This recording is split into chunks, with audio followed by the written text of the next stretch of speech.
This is a Danger Entertainment podcast. DangerEntertainment.net. Danger Entertainment Podcast Network.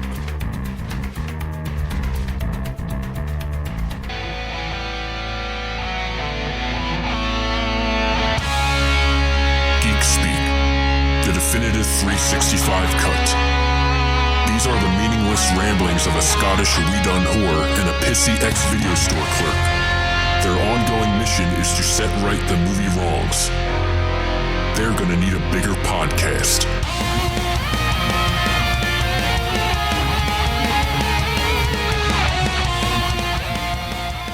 Hello everybody and welcome to another episode of 365 Flicks podcast. We have a slightly different one. It's not your regular schmegular. It's also not, it's kind of an indie talk, but it's not really. You may notice that I'm sat here currently speaking to you by myself. I have not done the ever-elusive intro of the pissy ex-video store clerk and the Scottish Reading Whore because Chris is not here with me tonight. This interview kind of just came around. I suppose sort of a nice byproduct of the whole coronavirus situation. We're not going to harp on about that too much. We do a little bit during the interview. We talk about it. So obviously it's affecting the man himself. He works within the movie industry, and that's all kind of come to a screeching halt right now. I got a message. I got a cheeky little message asking if I fancied catching up with a certain person that we've had on this show countless times. We've visited a few movie sets that this man has made. So I thought, why not? Yeah, let's get him on. Let's get him on the Skype. Let's have a little bit of a chat. Let's catch up. He had an amazing 2019. 2020, although he claims during the chat that it's not been too bad because he's able to hole up and start writing stuff and get his creative juices flowing again. But yeah, he came on, he gave me a message, he asked if I fancied having a bit of a chat. We've sort of been talking back and forth for a little while about getting him on again, and I suppose with the circumstances, we can only really do things over Skype right now, so why the hell not? So the man in question is Mr. Tom Paton. If you've listened to us before, you've heard us talk about this man, and you've heard us talk about his project, starting from back in the day with Pandorica, when I managed to snag a cheeky little screening copy of that movie, reviewed it, loved it, reviewed it, and put it out there. And then Tom got in touch on Twitter. Thanks for reviewing my movie. Thanks for taking the time to watch it, which was amazing for me. It was just for me personally, it was fantastic, but for the podcast also, it was fantastic. And myself and Chris have had fun times going down to meet these guys and seeing the movies. He followed Pandorica up with Redwood, which was a fantastic thriller, sort of horror that we just absolutely loved, with Nicholas Brendon. Good friend of the show, Mike Beckenham, was in that. Mike's become a bit of a mainstay for us as well. Probably not anymore, though, because he's got this big Billy Zane movie coming up, so dude's probably not going to be taking our calls anymore. I will pull him up on that. And obviously he followed up Redwood with Black Site, which was the first movie set that we got to visit of Tom's. It was a series of 9 million mile long tunnels in the dark, scary setting. Again, though, the movie came out, we loved the movie. He followed that one up with Stairs, which is now called The Ascent. They've changed the name. He explains why in the interview, but they've changed the name from Stairs to The Ascent. So if you hear us talking about Stairs again, just know that that's what we're talking about. We loved Stairs again. We visited that set. We got the infamous video of Chris falling over thin air, which was awesome. And when he was putting Stairs out there, he had his big premiere and everything. He then went on to do a studio movie for Goldfinch Studios, Goldfinch Productions, and that was G-Loc. And G-Loc I went down to see, and I got to meet acting icon, legend, just amazing all around, bloody thoroughly nice bloke, Casper Van Dien. A guy, Starship Troopers, man. If you've seen Starship Troopers, you know who Casper is. So yeah, he was there that day. It was amazing to meet him. I had a fantastic time. Mike was there. Spencer was there. Spencer Collins, who's been on most of Tom's movies throughout. I got to meet George again, George the DOP, the cinematographer, Tom's collaborating partner. And then one we didn't get to go down and see, unfortunately, because things got super hectic towards the end of the last year. He went out and he did 400 Bullets with actor Jean-Paul Lee, who I've been dying to see Tom work with. Jean-Paul Lee. So that happened. And Andrew Lee Potts is in there as well. So that happened. I didn't get to go down and see it, but we get to talk to him about it. And it was a cracking little interview. We spoke for a little while. I really enjoyed speaking to him again. Just catching up. It's kind of just become a beer down the pub with a mate now. It's a bit of a strange one, because as you can tell by the actors he's getting, the fact that studios are now coming in for him, the fact that he's making his way. Tom's a ball hair away from breaking it, and he's a ball hair away from being. I mean, if you ask me, he's already there. I mean, I think the guy's a rock star, superstar, an amazing director, such a talent. And I always said it wouldn't be too long before he starts making the big moves. And he's just about there, man. Like, can't wait to see what he's done with 400 Bullets. I've not seen G-Loc yet, but it's like, from what I saw when I visited, it looked fucking class. So yeah, we'll see how that goes. But yeah, if you're listening to us, yeah, obviously you are listening to us. If you're hearing me ramble on right now, sorry, I'm by myself, so this is kind of what you get when I'm by myself, just a bumbling idiot. You can find us. You can find us on iTunes. You can find us on Spotify. You can find us on libsyn.com, all those fine places. Please do leave us a cheeky rating, a little review, let people know where we are. Apparently it helps. I don't know. Apparently it does. And while I'm on that for a second, I know that we haven't been posting as regularly as we were, and we are intending on getting fully back into that. I know we always say that, but we are intending on it. But I just have to say, I'm still flabbergasted every time I go on to Libsyn and see the numbers, because we may not be posting regularly, but you guys are still listening regularly, and that's amazing. Like, it still blows my mind, because we just talk shit, really. Like, it's, yeah. But yeah, anyway, you can find us on iTunes, Spotify, all those amazing places. YouTube, I don't really do much with YouTube, but you can find us on there. The episodes will be there. You can also find us on Facebook, Twitter. We're on many different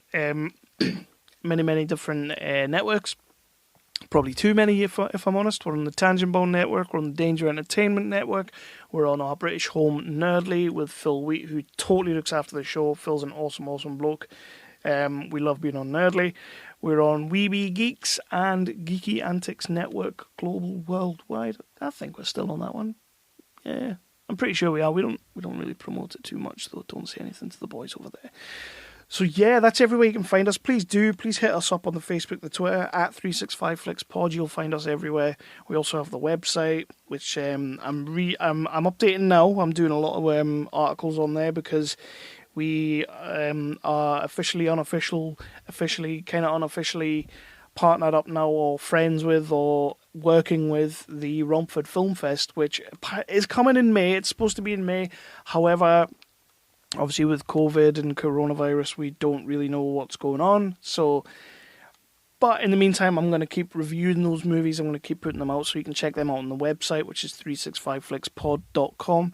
Please do check it out, because there's some absolutely brilliant shorts in that festival. Some good features as well. I'm going to be hitting them up, but yeah, hopefully there'll be some interviews coming from there as well, because I've started reaching out to some directors, some actors, and everything, and we're looking at getting like a Romford Film Festival series going. So that's going to be awesome. But in the meantime, check this interview out. Tom came on the show. Always an amazing time speaking with Tom. I'm just so glad he takes this phone call every time we do. And so yeah, Tom Paton, director extraordinaire. He's got a lot of stuff in here. A couple of little exclusives. A couple of little I would love to tell you, but I'm not going to's. Cheers for that, Tom. But honestly, everybody sit down, have a little listen to this. Take your mind away from the virus that's out there. If you're sitting in self-isolation, this is the exact kind of thing you need. We're in some strange times, but please just everybody just stay safe and look after yourself. Interview with Tom Paton. In progress. Crisis for the geek kind. Top geek officials admit they underestimated the hipsters' defense capability. Join the geek revolution and save the galaxy. Geeks from all over the globe are joining up to fight for the future. They're doing their part. Are you? Want to know more? Join Weeby Geeks and the Geek Revolution and save the world. Service guarantees citizenship. Listen to Weeby Geeks podcast on iTunes and Stitcher or online at weebygeeks.net. Weeby Geeks, your voice for the Geek Revolution.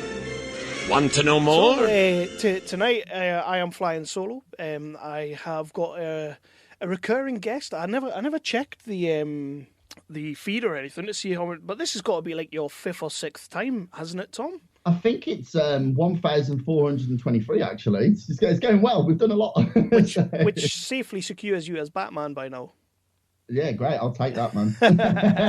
But yeah, that's a voice people may recognise on the other side. Tonight we have got director of Pandorica, Redwood, Stairs, upcoming G-Loc, 400 Bullets you just finished on, Mr. Tom Paton. It's a Black Site as well. Just talking about Black Site. But yeah, it is amazing to have you back, Tom. It was about time to check in with you because although 2020 has been a bit shit so far, 2019 was an awesome year for you. Yeah, man, I'm glad to be back on the show and chatting to you guys. I don't know what you're talking about though. 2020's been fine. There's nothing happened. What are you on about? I feel like somebody just needs to turn the lights off on 2020. And... Yeah, for sure. I've seen that meme going around that says it's like the planet has sent us all to our room to think about what we've done. It's mad. I know what it feels like, but yeah, I had a really good 2019. Thanks. It was I actually made two feature films in 1 year. That is mental. So I'm a sadist, apparently. That must be the only real logical reason for that. That's got to take you up to like 9 films in 2 years, isn't it? I've done 6 movies in 5 years really. Well, we made Pandorica in October of 2015, so still under 5 years actually. Just finishing off post on film number 6, so it's been really full on. And that's Pandorica. That is sort of semi-becoming a documentary in a way. Yeah, bizarrely. Yeah, it is. The great reset, I suppose, is happening, isn't it? Madness, that's madness. Anyway, but before we get into the movies and things, and we'll get into talking about everything, how are you keeping? Because obviously it is some pretty turbulent, unpredictable times. So just how are you yourself keeping, my friend? Yeah, I'm good. Obviously, I'm self-isolating like everyone else. I think a couple of weeks ago, I probably had the virus. I had the temperature, and it was a really rough 7 days. I'm not going to lie. There was that one point where I was like, God, I literally feel like I need an ambulance, but, just resisted and pushed through it. But yeah, no, I'm absolutely fine now. And, working on some new scripts. I'm actually like going back to some old concepts and rebooting them and trying to get ready really for people, because obviously it's been a tough time on the freelancers, and we've all been hit really hard. And I'm very fortunate to have the backing of my executive producer Steve Mosley, who last year we built a studio to really kind of support the indie scene a little bit. And I guess now I'm sort of looking at it as if it's my responsibility to try to generate some movies for as soon as this is over, so we can get people back into work.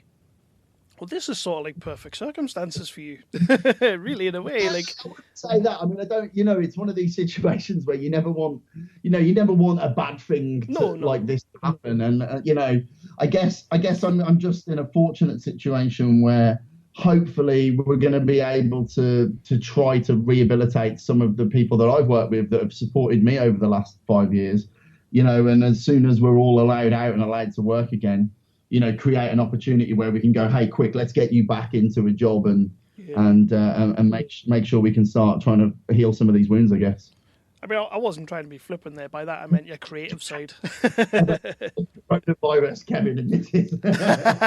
Oh, don't, because on the last episode, I said a few things that apparently people didn't take too kindly to. Do you know what? Like, I think this is it. One of the things I've really, I suppose as a writer, I found really interesting during all of this, is just human beings' ability to find comedy in the darkest of situations, you know. And I don't think it's right for anyone to go and attack someone for making light of this, because it's how human beings cope, you know. And you know, it's dark times, so you know, why not crack a joke or two about it, which I'm not going to do, because obviously I don't want to get attacked on Twitter like you did. So. That's the problem with me. I just tend not to care. Yeah, but on that, like one of the things that I have enjoyed, like you're saying, like we're using the comedy and people are getting through it, they're making light of it and a little bit of humour, which is all you really can do. I'm also seeing something that I don't think we've seen for a long time, and that is people are actually caring about each other, and neighbourhoods are actually starting to care about each other, and it's I think the, you know, particularly Britain, you know, there's been this this sort of bizarre, because we're a grumpy bunch of people just generally, you know, like.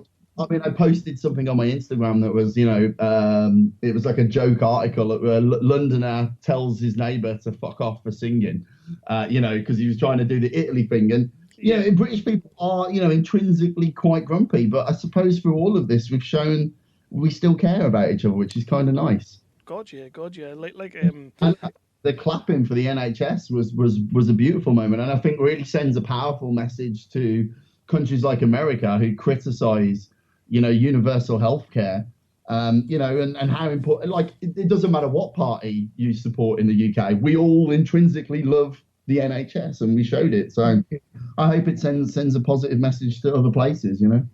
Definitely, man.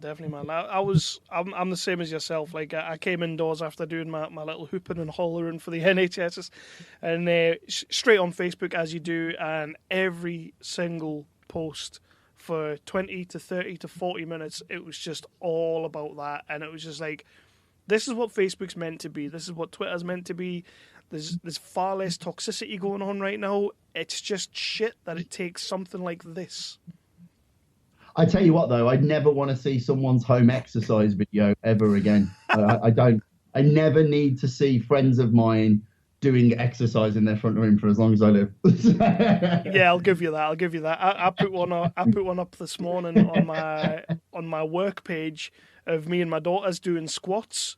You're part of the problem, Kevin. It was outside. So fuck you. But yeah. Yeah, we were kind of doing the squats went to that "Bring Sally Up" song, "Bring Sally Up." Yeah, we're doing it to that. It was cool. Mate, it was cool. It's much better when you sing it though as well. So. Oh, gotcha. So anyway, enough of the doom and the gloom, and that's not really what we're here to talk about. We're here to talk about the year you had last year, which isn't. I'm not going to go necessarily chronologically, because later on in the year, I think you were already doing G-Loc. You were prepping 400 Bullets, or 400 Bullets was a thing, but you had your big premiere at FrightFest. I believe, was it last year for Stairs? Yeah, that was like. Do you know what? I totally forgot that happened until you've just said it. Yeah, it was crazy. So last year was completely insane. I mean, this time, literally as we speak, a year ago, I was on set shooting G-Loc with Stephen Moyer and Casper Van Dien, John Rhys Davis, Talia Gouvier from the new ITV show. And it was just having a good time, you know, and it was my first foray into like real big budget stuff. It's a big space adventure film. And then I think literally like a month after that, I think Black Site came out in America. And then Stairs, which is now called The Ascent, premiered at FrightFest. I keep forgetting you changed the name. What was the reasoning on the changing of the name? Because Stairs is a baller name. Yeah, I love Stairs as a name, you know, but I think it's just one of these things, you know, like when you're making a film, you kind of have to think about the international market. And, you know, a lot of countries, when you call the word stairs doesn't translate into something ominous for them. So, you know, it just kind of, you know, like, and I think a few of the translations, you know, would be like, the film would be called Steps.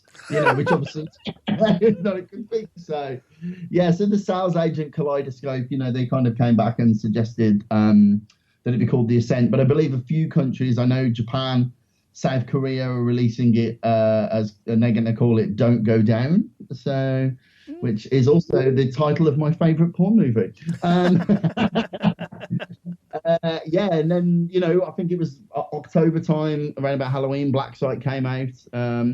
yeah, and then we went straight into production on 400 Bullets, which is my first non-horror sci-fi pure action movie. Really, it's a military action film. So it had a great time in that. We had Andrew Lee Potts and John Paul Lee as the leads in that.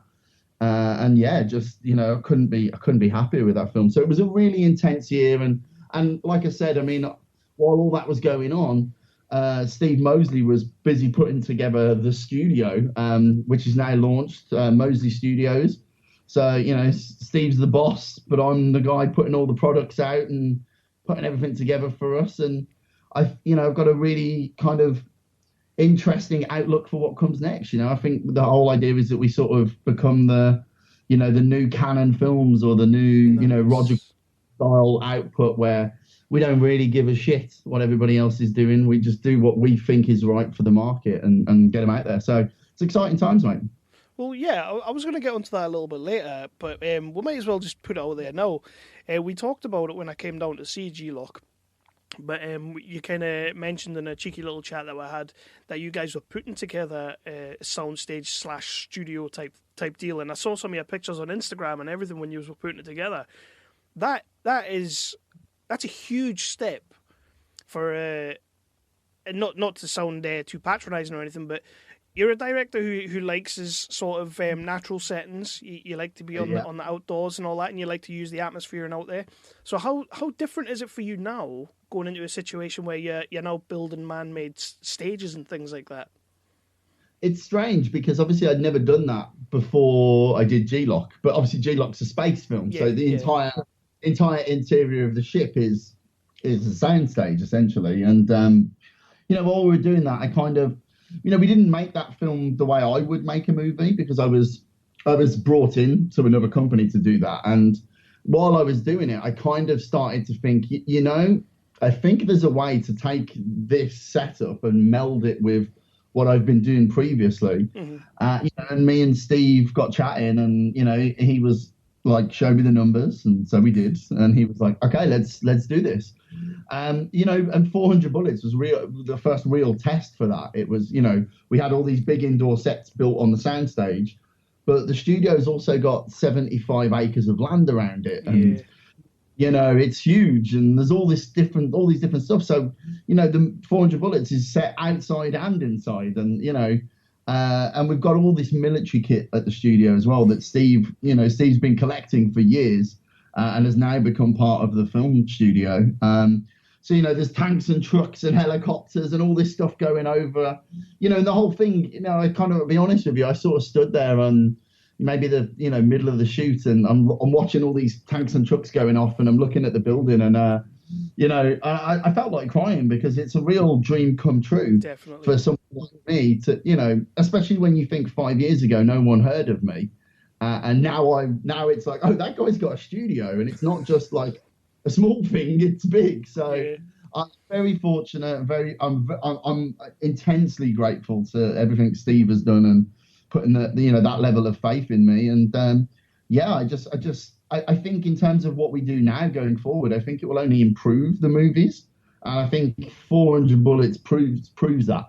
When you see that, it's only in rough cut stage now, but like even when you watch it now, you're like, holy shit, this feels like a real step up, and I think there's more. It's something I've always said about you, though, Tom. It's something that has always been very noticeable about each movie, and I'm not saying this because you still take our calls or anything like that.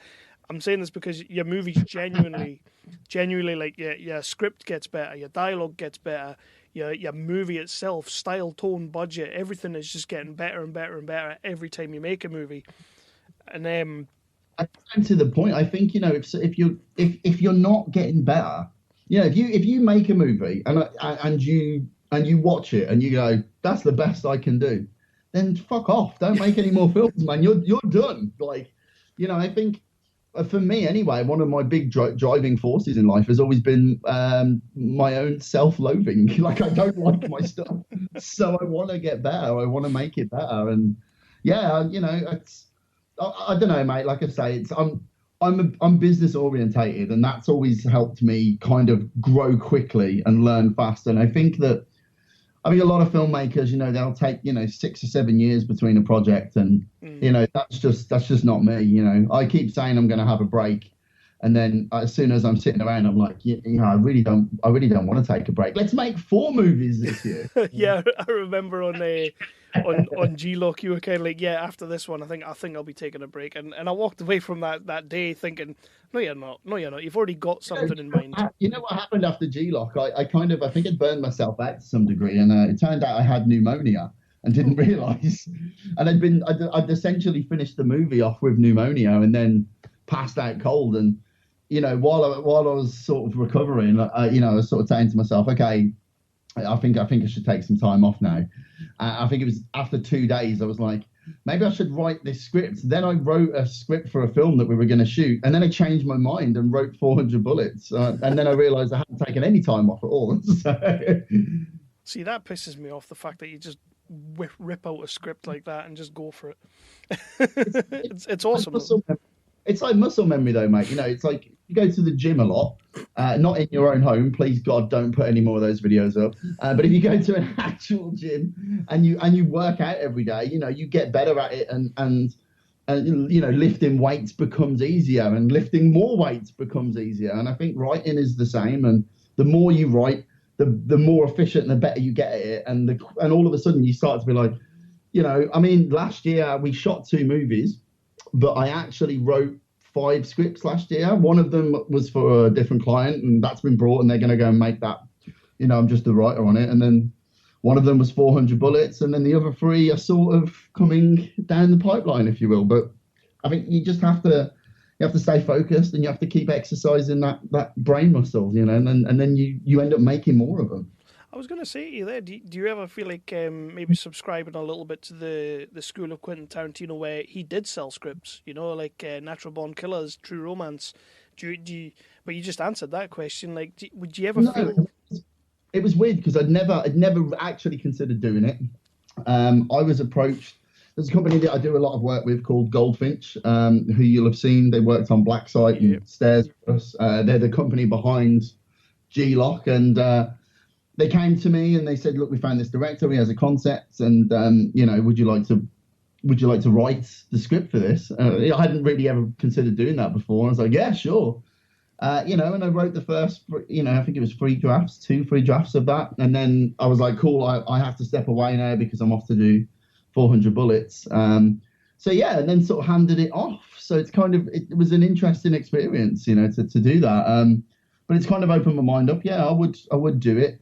And this year particularly, I've started bringing other writers in to work with me on my stuff, which I've never done before. And that's kind of been an interesting for, sort of spitballing ideas with other writers. And yeah, the plan at the moment is for me to do first drafts on some things, hand them off, see how they come back. If I don't like them, be like, we'll just use that first version. But, I'm kind of... I was going to say, how many times do you think it'll be a case of, nah, we'll just use mine, piss off, go away? No, look, man, I mean, it's funny because, I sort of started to meet some very, very talented writers, and I think it's good to try to, expand your point of view. The thing that makes a writer better and why my writing has been getting better is because I'm getting older and I'm learning more about the world I live in. And when you bring other writers in to help with that, they bring experiences that you don't have. And as long as you can kind of keep things focused on a single theme, it's going to be it's an experiment I'm running. I'm just trying to, keep the formula fresh and make sure that my work is growing and not going backwards, Love it. So we've mentioned a few times, we keep mentioning it, and I do want to talk about it a little bit. I know we can't talk a massive great deal about it because it's not out. I believe you have a finished product of it, but I want to get into G-Loc because I did come down to the set, and I love the way about 10 minutes ago you casually just say, oh yeah, Casper Van Dien was in my movie. so let's I know we can't say a massive great deal about G-Loc, but let's talk a little bit. We can't give away too much plot, I guess, but no. So the film is bizarrely, again, I don't know why, but it sort of looks a little bit like today, currently when we start the film off. But we meet this character, Bran, who's played by Stephen Moyer, who is just, I mean, I haven't got enough good words to say about Stephen, you know. And when he first came to set, because Stephen's not just like a really talented actor, he's actually an incredible director whose work I admire. He did some of the best episodes of True Blood and that. So I was kind of intimidated that this guy was going to be watching me, and you know, and I think because of that, it really made me step my game up. You know, like I wasn't all of a sudden I wasn't just trying to prove something, you know, externally. I was trying to prove something to this Hollywood actor that I'd managed to convince to come here. And you know, me and him, we, you know, get on really well, and I really hope to be working with him again soon. Yeah, and then one of the big coups for me was Casper, because I'm a massive Star. That is massive Starship Troopers fan. Like everybody, unbelievable. Well, I remember your face because you came to set, and you know, I could see it was like it was like meeting your idol at Comic-Con on your face. It was kind of great. But yeah, you know, Casper, I mean, he's such a chilled out guy. You know, like when you imagine what Casper Van Dien is like, you know, that cool, chilled surfer dude. He is that guy. That is who he is. And yeah, I loved working with him. And again, it's, you know, we tried very hard to get him into 400 bullets, actually. But he needed us to delay the shoot, and we couldn't. So we ended up saying, okay. But I think Casper will feature quite heavily in the sequel if I get it off the ground. Nice. Yeah, but the movie itself is about this guy, Bran, who, you know, 32 years ago, this sort of gate, like a wormhole, has appeared above Earth. We don't know where or who sent it. And it takes you to an Earth-like planet, and Earth is on the brink of collapse, and this other planet is fresh and ready to go. The only problem is, for every 1 year that passes on Earth, 18 years go by on the other side of the gate. So for the first set of migrants that, you know, left 32 years ago, it's now 580 something years on the other side. So you're dealing with the descendants of those original immigrants, and what you end up with is this sort of America, Venezuela situation, where Rhea is a planet descended entirely from immigrants who've decided they don't want any more coming through the gate. And Bran finds himself going through the gate very late on, ends up on this refugee station, and when we meet him, he's trying to run the blockade down to the surface of Rhea, and ends up stuck on board a Rhean supply ship with his personal assistant Edison, who's like this sort of projected AI CGI character that's throughout the whole film. And he very quickly finds himself having to work with this Rhean to fix the ship and try to save both their lives. So it's kind of, I guess the best way to explain it is there's like a little bit of enemy mine in there. There's a little bit of like Stargate, Independence Day vibe. I mean, I like cheesy shit. Like, that's it. So, and I've never made any apologies for that. And I think one of the biggest things I've always had from critics who don't really get my stuff is, you know, I think when you make independent film in Britain, you're expected to make highbrow, slow art house stuff. And if you do that, everybody loves you. And then I'm just this, you know, crazy guy on the outskirts going, what if we make cheesy 90s Hollywood action movies on indie budgets? And, you know, and I think G-Loc was really that kind of taken to its extreme, because somebody finally gave me the budget to make a big budget 90s action film.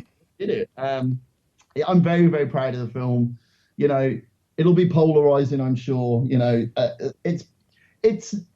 I feel like we made a balanced political argument here. We're not saying, hey, if you don't like immigration, you're wrong. And we're not saying, hey, if you're an immigrant, you're in the right. We're basically just trying to say, look, it's a really complicated issue. Yeah. And maybe we should all listen to each other a bit more and see if there's a way through. But there's not really a clear political siding, I don't think, in the film. So we'll see what happens, I guess. One of the things, obviously, this was a production company came to you, Goldfinch came to you, who've had many years in the field, and they got many movies behind their belts and everything like that. I remember coming down to watch it, and I go in, and this guy comes up to me and he's like, gives me a pass, and I'm thinking, I'm thinking this has never happened before. And he's waving at the gate like, come in, Ken. and he goes, so I'm going to take you for a little tour around the set, and I'm like, the set? Is it okay? So they take me around the set and everything, and I'm looking around. I'm thinking, this is fucking incredible. This is like I always say about your work. This is a huge step up. And then they took me through to the back, and I was like sitting through the back watching on the monitors and everything, and I'm just sort of like, this is unbelievable. Like, the scale was pretty big, incredible. Really. And it was bigger on 400 Bullets. Like, we scaled up again, you know. So only this time, you know, it's kind of, you know, it's a studio that I'm essentially in charge of. So it was, you know, a different experience again. But yeah, I learned a lot on G-Loc, and you know, it really kind of it allowed me to be the filmmaker I guess I kind of pictured in my head I would be one day, and you know, and it was really, really humbling experience. I really liked it. I remember getting to watch one of the scenes as well. George as well. I don't think enough can be said about George. He's his ability just seems to be, and his talent just seems to be coming on leaps and bounds as well. That's one of the things I love about this sort of like rapid escalation that we're making is that, you know, I'm like fiercely loyal, and like you said earlier, I can still take your phone calls. I'm like, I'll always take your phone calls because you were there for me at the beginning, you know, and George and a lot of other crew members, you know, that you've kind of got to know now over the visits to the movies. You know, when I take these bigger budget things on, you know, it comes with the insistence of, well, if you want me, you have to have these people or I'm not coming, you know, and it's just about staying loyal to people. And I do really mean it. You know, if I got that phone call and they were like, hey, we want you to direct, it's like, well, you need to bring George Burt and you have to use Max Sweary for music, or I'm not going to do it because I owe those guys, you know, everything really. So. There was the scene I was watching in particular as well was obviously I don't actually know the context of the scene because I don't know anything around it, but it was basically Casper walking through one of the corridors of the ship, and the camera kind of started nice and still, and then slowly starts kind of rotating around and ends up doing sort of like a full 360 circle while Casper's walking. And I'm sitting there watching it thinking, you know what, man? I've seen shots just like that in the likes of Solaris or the likes of Event Horizon. I'm like, I've seen shit like that before. And I just immediately thought, George is fucking next level right now. This is great, and I can't wait to see the film. Yeah, the step. I mean, this is it. It's like it's not just me. Like, I think improving. George is getting exponentially better to the point where, you know, there was moments on G-Loc and 400 Bullets where I was like, okay, my DOP is too good for me now. But you know, he's gonna, like, he's a real talent. You know, I wouldn't be surprised if we see him, you know, on a Chris Nolan set in the years to come. And you know, it's just he just has an ability to put something together in a way that, you know, I haven't experienced with other DOPs. So yeah, hire George Burt, people, or don't. It's mine. Don't.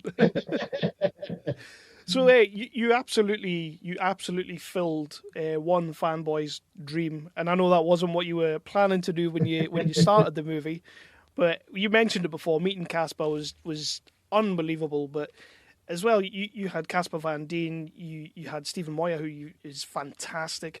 You had Jonathan Rhys-Davies from Sliders days. I mean, come on. Well, I mean, to me, John is a serious character, right? Oh, yeah. And cards on the table. Me and John did not get on at first in the morning, but by the end of it, like we loved each other, you know. And one of the things I noticed about John was that he. You know, he's like an old school actor, and he wants a director to have a serious set of cojones and tell him no. You know, it's what he wants. You know, and by the end of it, I felt like me and him were really collaborating. And there's this incredible speech at the end of the film that I'd written a version of, and you know, throughout the shooting time with John, he'd make suggestions, and I'd go, no, let's stay on script, to the point where I think it kind of pissed him off in places.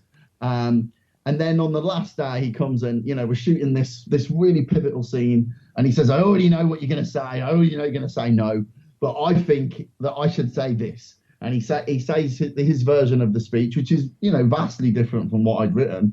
And it made me feel like bursting into tears. And I was like, yeah, do that. And you could see on his face, he was like, "What, really?" I was like, "Yeah, go and do that." And it's one of my favorite bits of the film, and it's all on John. He's just he's a true Hollywood legend, and he comes with all the eccentricities and the awesomeness that you would expect from that. Like everything I thought I was going to get with John Rhys Davies, that's what I got, and I wasn't disappointed. So how, because you normally like to work with your normal cast and crew. I believe there's a few of the character people you've had in films before. Coming over, but how did you end up with these guys? Was this like they came with the production, or did you say to them, "These are the guys I'd like," and they were like, "Right, we can get these guys"? So how did that work? It was the whole situation when you're in these bigger budget stuff is very different to the lower stuff. Where I wrote the script, I was on board, we're building the sets, and you kind of start to put rough versions of who you want into place. Stephen Moyer was suggesting. I was a big True Blood fan. Yeah. Well, I was to a point. I think like most of us. And I was like, yeah, shit. And I've only ever really seen Stephen doing the American accent, but he's actually British, and so I really wanted to do a very British space film, I suppose. So that was almost just a no-brainer. I was like, yeah. And when he fell into place. We cast Tala next, who was really up and coming at the time and has now broken through. She's now like a mainstay on ITV. Quick one on that. I was stood there a couple of weeks ago doing an ironing because I'm a man's man. I do the ironing in my house. Absolutely. And Lindsay, my wife, was sitting watching. I think it's McDonald and Dobbs. It's called. Yeah, that's it. Yeah. So she's sitting watching it, and Tala comes on the screen, and I'm standing there thinking, I know her. I'm like, and I'm saying to the wife, I was like, I know her. How do I know her? Like, I know her because obviously I interviewed her on the day. And as it was going on, I was like, nah, I'm going to have to look this up. So I goes on IMDb and I was like, she was in G-Loc. There you go. And, and the wife... We were very lucky to land her. I mean, like, and yeah, we kind of snatched her up just before she, kind of went outside of our price range, I guess. So that was good. And then, Caspar, that was a strange one because they were sort of going, who did you see as playing this character, Decker? And I'm a big Starship Troopers fan. And the film is essentially packed with 90s sci-fi references. Like, just, the whole thing is just packed with them. And I was like, well, somebody like Casper Van Dien would be great. And then they were like, okay, leave it with us. And I meant, somebody of that kind of look. And then a few days later, they were like, cool, Casper says he'll do it. And I was like, what, the Casper Van Dien? And they were like, yeah, and even better, his agent looks after John Rhys Davies as well, so we can get you both of them. And I was like, okay. So that's incredible. Yeah, and I remember doing the first Skype calls with the guys, like my first Skype with Stephen. He really got the script, and he had some really fantastic ideas for the character that we ended up working in. And then the first time I Skyped Casper, I remember thinking, it's fucking Casper Van Dien. I'm having Casper Van Dien, okay, random. And he's such a lovely guy. He's like, Tom, I just want to say how grateful I am that you brought me on the project. And I'm like, what? This is insane, because in my head, I thought I was going to have to get on the Skype and beg him, Yeah. So, it was one of these situations. It all worked out, and and I was very fortunate I got to bring a bunch of people through with me, including Mike Beckingham, who, although he's not physically on screen, he plays this character, Edison, who's essentially a CGI stickman. As random as that sounds, that's what he is. And all his motions and facial expressions are based on mics. They're all recorded and then animated over, and so it was really wonderful to have people that had made my career previously come forward and, get to work with these actors too. So yeah, it was a good experience, man. It was a funny one because for me, I've never ever been so happy to see Mike Beckingham. Like, I love the guy. I've been watching a lot of his stuff. I watched was it The Host? It was called. I watched that about a month ago. It's just the guy. The guy's awesome, but turning up on. Well, I mean, look, he's going to be he's playing, they're doing a Marlon Brando biopic with Billy Zane, and Mike Beckingham is the other guy. I'm like, holy shit, he's made it. That is massive. I'm gonna have to go through his agent next time I want to hire him. but like, so I turn up and everything, and obviously I realise Casper Van Dien's there, so automatically I'm shitting my pants. I also realise that this is like way next level. So I'm like, I am a fish out of water right now. This is mental. What am I doing here? So again, shitting my pants. And then Mike walks through the door, and I was like, I know Mike Beckenham. I was like, and it just instantly he came over and he was having a bit crack with us, and he instantly just, I don't think he meant to calm me down, but he instantly did calm me down just being there.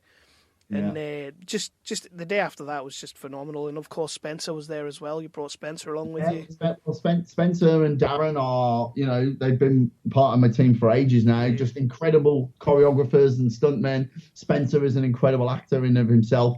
He's in the movie too. And, so's Elena Wallace, so's Shane Ward, so's Toby Osmond, So I managed to get a few of my old faces in there, and probably similar to you, there's a comfort to that, I know how to make these people work. Yeah, it was good, mate. And I'm very proud of the movie. So I think we'll see. I can't say who, because they haven't told me I'm allowed to yet, but let's just say a very major studio has acquired the film. So we will see. I'll let you know who after we get off this phone call. Very, very nice. I like the sound of that. So, when do you think? Obviously, it's still all in talks and everything. But when do you think we might get a chance to be seeing this movie? I'm almost certain we'll release this year. I think we're looking at Q3, so somewhere between August and end of October, I think is the plan. And like I say, it's got a major studio behind it now. So we might be seeing a big screen release in the cinemas, or I don't know if we're going to be seeing any big screen releases. Well, yeah, I suppose, yeah. Fuck. I don't know on that front. I don't know what their vision for the film is. But, all I know is that I feel very, very lucky that not only did I get to make that film with the people I got to make it with, but that this particular studio has now acquired it as well. Kind of, hopefully we'll see a much, much bigger, wider release on this than potentially my other stuff has got. So very nice. That's what I love to hear. So from that, onto the next film you went on to, because I remember having a conversation with you after I'd seen a certain person in a couple of movies that had super duper impressed me, and I was like, Tom, you've got to work with this guy at some point. And then so I did. out of nowhere, I get an email saying, guess who I'm working with on my next movie. So let's talk about 400 Bullets. What can you tell us about this one? Well, first things first, what I will say is that 400 Bullets, for me, was the single most fun I've ever had on a film. I absolutely... It's funny, because normally when you're on a set, you have your days where you get into bed and you're like, oh, God, what a crap day that was, And 400 Bullets, obviously we had our rocky moments like every film set does, And I remember one day, where me and George will regularly butt heads. And it's part of our creative process, and we're always like, yeah, it's fine. And I remember this one day it was really intense. We're shooting in Coventry, it's freezing. I mean, it's like -3, -3, -4. We're out shooting these scenes. It's supposed to be northern Afghanistan in winter, so we're getting pelted with fake snow as well. And it was miserable. And me and him had quite a big argument. And normally we'd be moody with each other at the end of the day over something like that. And actually, at the end of this day, we were both like, that was a fucking great day, though, wasn't it? It was just fun. And I think one of the interesting things for me was the movie itself is about, I'm very proud that we've done this, actually.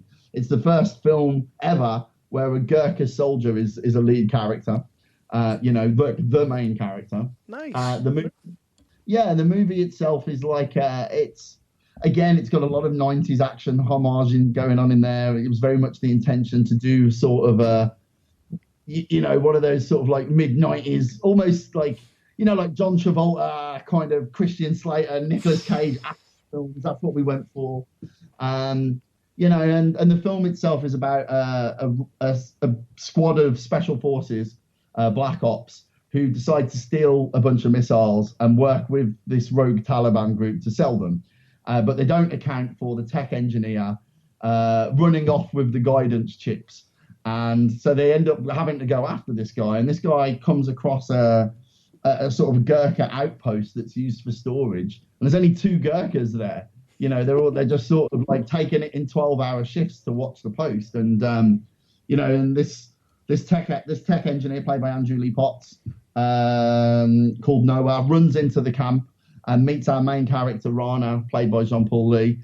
And the two of them spend the evening trying to protect these chips from this rogue squad of black ops and a shitload of Taliban.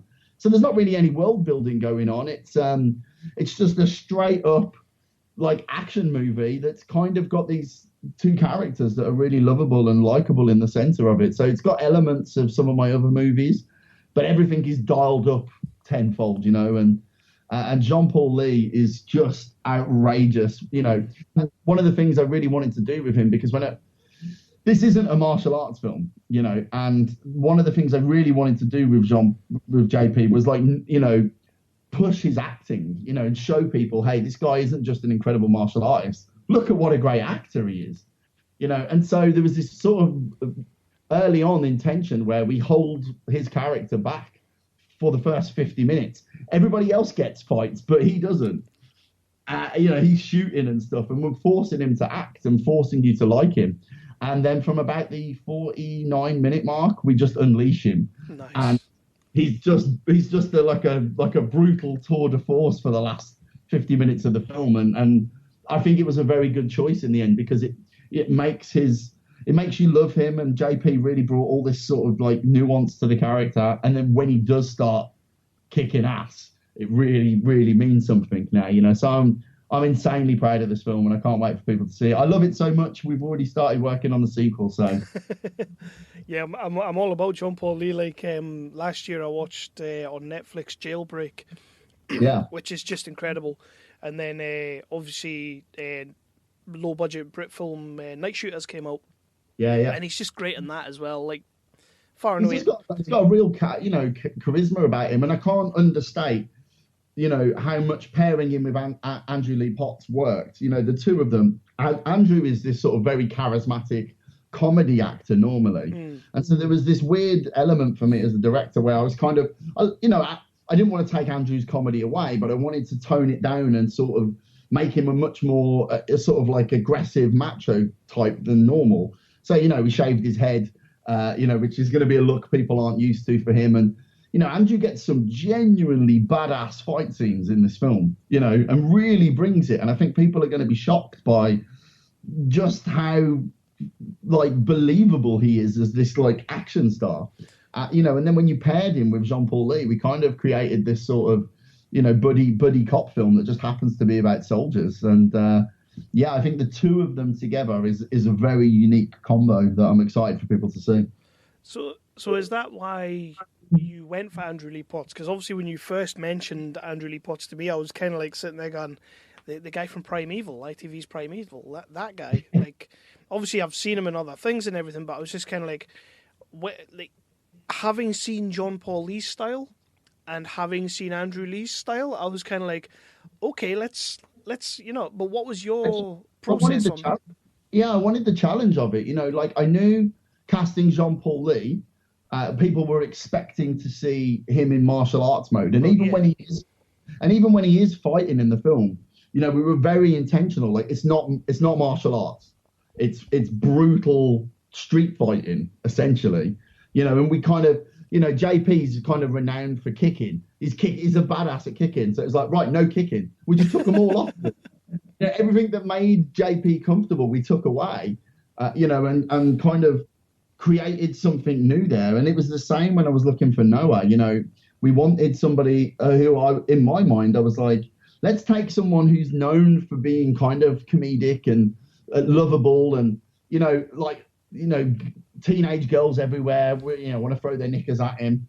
And let's take that guy and turn him into something that, you know, it's like, so it was kind of like pushing actors in directions they hadn't been before. And then I met Andrew at Sci-Fi Weekender award show. We ended up randomly sitting next to each other. And the minute I sat down, and then he sat down, and I looked at him, and he was like, "Hey," and I was just like, I knew immediately, and I was like, "I've got a movie," and I pitched it to him there and then, because we've been going through all these other different actors, and nothing felt quite right to me. And the minute Andrew sat down and I looked at his face, I was like, "You're the guy. You're the fucking guy." And I think he was a bit dubious. There's a lot of talking him into it, really. He'd just come off The Crown and stuff, and I'm like, "Hey, shave your head off, shave your hair off, and come and be in this action movie." But me and Andrew have become really good friends as well. He's a top bloke, and I think when people see his performance in this, they're gonna go, "Fuck, okay, that I haven't seen that before from this guy, and he's fucking excellent at it." So.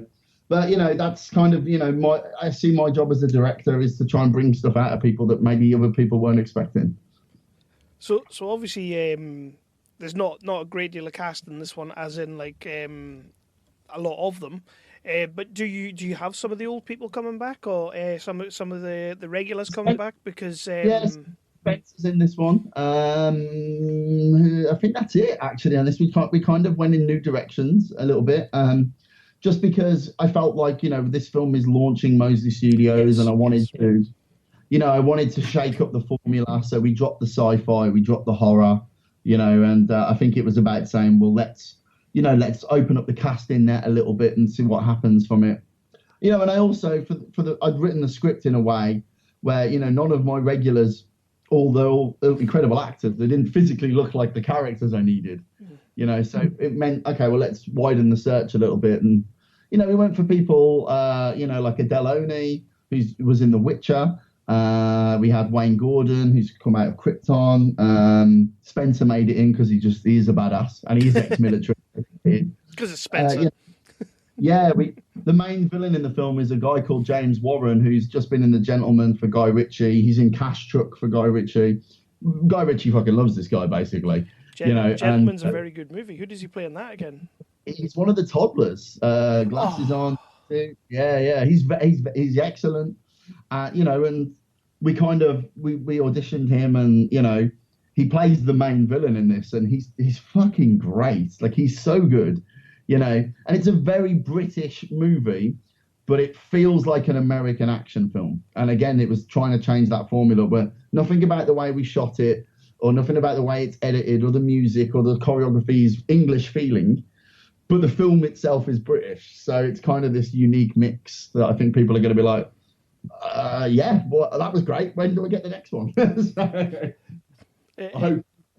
is one of those ones that when you first mentioned it to me, and you said you were going completely out of your box, you were moving away from the sci-fi, you were moving away from this, you were moving away from that. But as soon as you said, "I'm pretty much going all out action," there was something inside me that just kind of sort of squealed, because I was like, "Yeah, this is." After seeing Blacksite and some of the fight sequence in that, I'm kind of like, let's see what the guy can do. Let's see a proper all out balls to the wall action film. Well, that's what 400 Bullets let me do, because when you look at someone like Blacksite or The Ascent, there's so much world building that needs to be done that you have to reduce the amount of action. So with 400 Bullets, it's like everybody knows there was a war in Afghanistan, and everybody knows what soldiers do. That's it. And now you can just go, right, cool. And so really from the first scene onwards, it's just, here's a load of action, and it just keeps going. And that's kind of was really liberating, actually. I love doing it. I will say I'm a little bit gutted. I'm a little bit gutted that I'm not getting a Sam Schnitzler fight against Jean Paul Lee. Maybe we can make that happen in a sequel. You never know. There is a plan for a sequel that hopefully will get off the ground this year. Fingers crossed. There's some big studios looking at this one too. So if that's successful, we can greenlight that. I love that. Like, movies. This is one of the things that I always I get a good feeling out of when I'm speaking to you, and when I look at your projects and I look at your work, is that you haven't even technically finished this one. You're looking at getting out into the world, but you're already like, let's make the sequel now. I mean, look, I mean, we live in a day and age where it's all kind of about streaming, isn't it? Oh, God, yeah. God, yeah. When you can make stuff at the speed and the budget levels that I can, it makes sense to make more of them and put them together, to some degree. And I think 400 Bullets, it's the first time, in a while. I felt very confident about Black Site, in terms of the IP. And what I can do with that, and that's why we're working on an anime version of that. But with 400 Bullets, it just feels like, of course, that needs a sequel. You just know it in your gut straight away, and that kind of hasn't happened before. So, yeah, let's see what happens in 2020 if we can all, go outside again. Or it might be a webcam action film where people just kick the air and we just paste it together. I'd watch that. 400 Bullets 2 is just going to be all the characters exercising in their front room. Joe Wick style.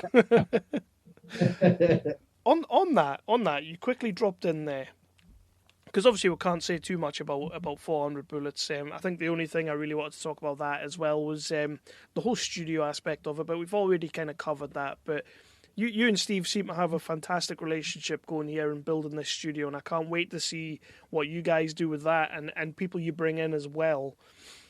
Honestly, I couldn't be more grateful to Steve Mosley. I mean, I remember when he said that he was going to do the studio for me, and I remember the day I went there and it had been dug out and the cement was in and we're waiting for the building to come, and it's funny because I don't know if Steve truly understands what that meant to me, because, I decided I wanted to be a filmmaker when I was 15, and everybody knows you need somebody with the financial capacity to support you to make it, and I've been hustling away for years, pushing my career along and stuff. And so that moment where I stood on this, foundation of what will be the studio, and he was like, see, I told you I'd do it for you.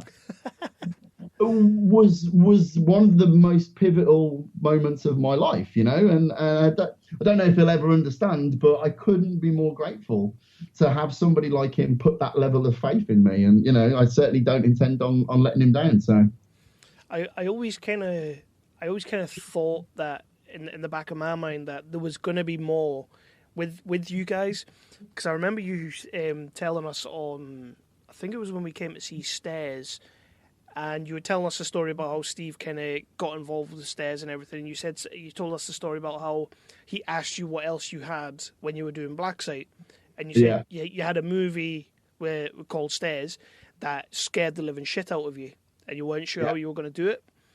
And then he turned around to you and says, "That's your next movie. I'm going to finance." And just as soon as you said that, I thought these guys are going to be working together for a while. This is going to be an ongoing partnership, and I was quite looking forward to see what you guys did. Do you know, have you seen that episode of South Park where they bring they tell the kids that it's their future self and they look like them? That's how I feel when I look at Steve. Like, sometimes I stand next to him and I'm like, it feels like me and him are very similar. If I didn't know for a fact that my dad was my real dad, I might try and get a DNA test. So we just really get on, and he, like I say, he's one of, there's very few people like him in the world that put that level of faith, behind someone. And say, hey, look, I'm going to do what it takes to make sure that you get where you should be. And that's an incredibly rare thing to find, and, not something you should ever take for granted. Especially in breaking into the independent movie scene, and it's not an easy grind. It's not an easy grind, and you were grinding away, and you were doing your work, and I think your work speaks for itself. But to have someone like that come in, and you guys can now build this together, it's just phenomenal. Yeah, man. That's pretty much the studio in a nutshell. So big things to come, I'm hoping. I can't wait. But 5 or 10 minutes ago, you dropped in the conversation really cheekily there, and we said we were going to talk about it. Black Site, the animated series. Like, what are you doing with this? This is, you mentioned it on G-Loc. I got really excited, and then you've said nothing since. Yeah, do you know what? It's a much longer winded process to get something like that done. It's not, I'm sort of, with live action stuff, I'm sort of able to snap stuff into existence. but you can't do that with animated things. And I don't know. It was just something about that. For me, watching the movie, I'm very proud of it, and I'm really proud of the mythology. And it's clear it's a real Marmite movie. Like, some people just absolutely get it, and some people just don't fucking get it. But the one thing I noticed was with the people who didn't get it, it was more to do with the fact that they wanted to see the scale of it, and which we couldn't do. And to be honest, even in a live action scenario where I had 20 million, I don't think we could still get to the scale of these elder gods and what they really are and all this stuff. And so, I'm a massive anime fan. I have been for a long, long time. Attack on Titan, blows my mind. It's my favorite show, and it's amazing. It got me thinking. I could take the Black Site world and do it in that format. Then there really is no limit to what we can show. And where we can go with it. And I think the success of something like Castlevania on Netflix has proven there's actually a really mainstream market for it as well. So it's a tough task, and I'm working really hard on it. We've got the first season mapped out. We know what every episode of the first season is, but we've actually got 5 seasons mapped out. So we know where it goes, how it ends, and it uses the first film as it's a remix, I guess. The first season is essentially a remix of the first film with lots of new elements in. And then from there, it's completely its own beast. But it's something I'm very passionate about. I do think we'll get there. How we get there is the interesting question. But I'm working with Alvin Adams to make sure that flame stays very much alive and we keep going. So if you're listening, Netflix, please make Black Site the anime. Everyone just hashtag Black Site the anime at Netflix. That'd be great. just find a team of students to come and animate it for you, and then just tell them that it's done and it's ready to go. Yeah, problem solved. There is actually a kind of a trailer. We animated the trailer for the film. Yeah, I remember you sent me it. Yeah, and you immediately see, you go, oh shit, okay, this is what it could be. So yeah, we're very much pursuing that, and as soon as I have more info, you'll be the first to know. Good man. That's what I like to hear. So we're gonna wrap up in a little bit. I've taken up quite a bit of your time here, so we're gonna wrap up in a moment. I don't think it matters, Kev. To be honest, we're all inside for the foreseeable. This could be a 9-hour podcast if you want it. Honestly, I wouldn't even tempt me. But so you've got 400 bullets on its way. You've finishing up even. You have a sequel planned. You're working on the Black Site animated series in the background, kind of thing. Is there anything else that you can tell us about, or are you now dangerously getting close to that territory of Kevin? If I told you, I'd have to kill you. No. I mean, we've got stuff planned for this. I'm writing. I've got a few projects on the go at the moment. One is, I suppose, the closest I've ever come to doing art house horror. It's got a Shining vibe to it, which is we're in development at the moment, and then I'm also rebooting one of my first ever scripts and giving it an overhaul, with the intention of shooting that at the studio. 400 Bullets 2 is very much in the pipeline. It's funny. There's loads. I've got such a ridiculously rammed slate that it's like, okay, well, which one fits best here? Which one works for the market best at this stage? And I think that's the thing. I'm always just trying to make new stuff and push it forward. And yeah, there's loads cooking. There's no danger of me having a break this year. Put it that way. Well, you're kind of on a forced break right now, so. Well, I've been working though. Like what everyone else calls quarantine, I call a normal March. So. Yeah, it's a weird one, isn't it? It's a weird one. This whole thing's just been. It is like something out of a movie you could quite easily write yourself. It's mad. I tell you what, you write it and I'll make it. There you go. It would just be me in my bedroom doing nothing. Well, doing exercising, mate, and put it on Instagram. It's very important. I'll be doing squats. Don't worry about that. Well, mate, I'm sold. The worst thing about this whole thing is, and I say it's the worst thing, it is with a bit of a tongue-in-cheek. I'm now realising how hellish it is to spend all your days with 3 children. It is absolutely mental. I mean, as a single guy in his 30s, my heart bleeds for you. I mean, I don't think it does. Well, I mean, yeah, no, you're right. It doesn't. So one quick one before we leave. Obviously, we're all on lockdown because of this coronavirus thing, and everybody has been. See, it seems like everybody wants to watch movies about this. Have you been watching anything that's based on virus outbreaks and stuff like that? Oh well, I did see that ITV put Contagion on last night just to really scare the crap out of everyone. Funny thing about that film, I went to the cinema and watched that, and I came out of it thinking, what a boring, fucking terrible movie. I thought it was terrible. Watched it again about a week ago, and I'm like, you know what, man, it couldn't be more on the money. Yeah, do you know what's funny? Because I've always been a Soderbergh fan, and I liked Contagion when it came out, and I remember, he's got a very specific style that's of his own, and like I can see why a lot of people found it slow, but yeah, I've always really enjoyed his stuff. But yeah, I mean, it's crazy how well researched it was, because it's like watching the news currently. Yeah. But what else have I seen lately? I guess. I watched 28 Weeks Later. I'm one of these weird guys. I kind of prefer the sequel to the first one, so I always go there instead of the first one. Sequel's good. Yeah, it gets all this hate, and people go, oh, yeah, I don't like 28 Weeks Later. And I'm always like, it's sort of my preferred choice if I was going to watch one or the other. Yeah. So I saw that recently. Yeah, and I watched that pandemic Netflix documentary. Don't do it. Just go do anything else. You don't need to see that. I rewatched Doomsday last night. Loved Doomsday. Yeah, the Neil Marshall film. Yeah, it's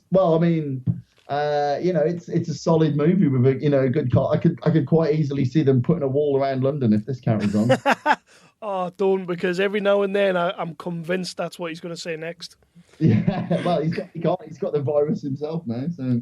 Oh yeah, call that. Yeah, no, so I'm just normal viewing, mate. I think if I was going to recommend anything to anyone at the moment, I've been watching, Westworld. I'm really enjoying at the moment, and Debs, the new Alex Garland show, is fantastic. So that's what I'm watching too. If you find yourself at a loose end and you want to watch an absolutely trash documentary that is one of these things that you cannot look away from, Netflix's Tiger King. Do you know what? My phone has been blowing up all day. I think it's probably going to be on my to-do list this evening. It is absolutely fascinating. All right. Say no more. It's done. I'll let you know what I think. Brilliant, man. Anyway, Tom, thank you very much for coming back on. Thanks for having a little catch-up. I can't wait to see G-Loc. I can't wait to see 400 Bullets. And obviously, I'm always going to be keeping an eye on what you do in the future, man. It's been a pleasure speaking to you again.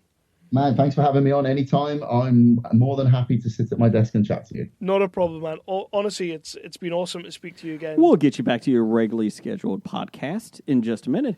But we wanted to introduce ourselves. I'm Jason. I'm Jeff. And I'm Blake on this highly produced advertisement. That's right. It's the History of Bad Ideas, a.k.a. Hobie. You can find us on Twitter at Bad Ideas Podcast and on Facebook at the History of Bad Ideas.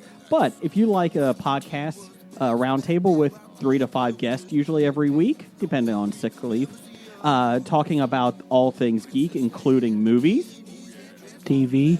I ain't getting paid for this shit. Blake bitching about something and ranting, and comic books and anything else that we can think of. We have a top 5 list every week, along with a box office news, and somehow we have listeners, so they send us some feedback we answer every week. You can find us on iTunes, Stitcher, Facebook, Spotify, and any good podcast app, because if you can't find us on that podcast app, it's not a good podcast app. Damn straight. Roger says goodbye. So yeah, that was my man Tom. No doubt he'll be back on again soon. I mean, everybody's going stir crazy sitting in the house, so the chances are he'll be on again in the next week or so. Like I say, we're working on a few things. We're working on a few different things. Chris and I are really going to start pumping these episodes out again. I really want to get back into the indie talks. I want to catch up with some of the guys that we've been speaking to for a while. That's what this is all about. We want to push this with. We got some interesting stuff because we've received a couple of screeners for movies that we've been dying to see recently from directors that we love. That unfortunately we can't tell you a single thing about, which is a shame. But the good thing about that is if screeners are out there and they're asking for reviews and stuff, movies are coming out, so we will be able to talk about them soon. if you've listened to us over the last 5 or 6 months, you'll know what half these films are I'm talking about. So yeah, that's all awesome. That's all awesome. We've got all that kind of thing going. We're going to try and get some mini episodes going again, some like little review episodes and stuff. We recently did an episode with the Hobie Boys, History of Bad Ideas. We went on their show. It was an absolute riot.